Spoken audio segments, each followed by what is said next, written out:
anyway. Would you have voted for either of them had you still been able to have a vote, which you can't? I'm not backing it. I'm actually not backing any of them.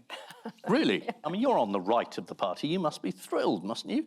Here's Ian Hislop on Have I Got News For You, gently grilling Tory ex-MP Andrea Jenkyns about who she would pick to become the next Tory leader. Yeah, but I mean... Good, that's all I need. No, but there was... No, if you look at the voting record, they're more One Nation-y to me anyway. Yeah. What, those two? God, you are right-wing, aren't you? Andrea begins to sound a bit like a right-wing nut here, thinking Jenrick and Badenoch are a bit too liberal. Do you think? Because he was seeking Boris's... Well, loads of MPs was there at the book launch, you see, so I think it's fine they just miscalculated. Yeah. And did it go well, the book launch? Oh, it was amazing. It was on fire, Boris. Dissecting Cleverly's disastrous leadership failure, they then moved on to Boris Johnson and the subject of liars. Were you there? Blimey, and you admit my that book signed, publicly. yeah. You were getting your book signed. What did he write? This is fiction. No, I'm just guessing. Ian, you're in there. You should be getting royalties. Yeah, I'm in the book. He accuses me of being a liar, which is pretty funny. I have to disagree there. So you think I am a liar? Go on. No, I think you're lovely. Do you know behind... A lovely liar? No. Do you know backstage is a different person? Yeah. Yeah, he was very supportive.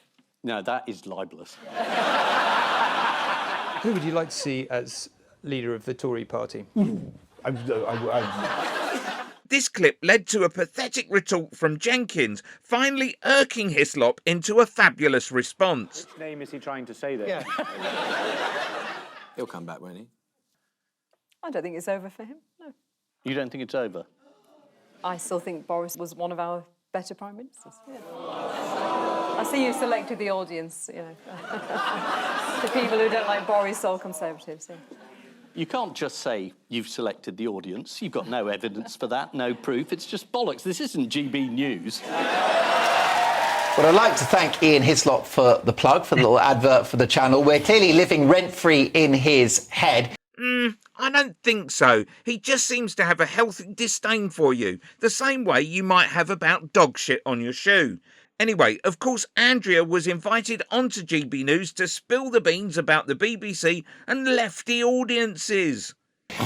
First of all, how was the experience of being on the show? Like, how were you greeted when you went into the studio by the audience and everything? One by one, you walk into the audience and they walked into lots of cheers.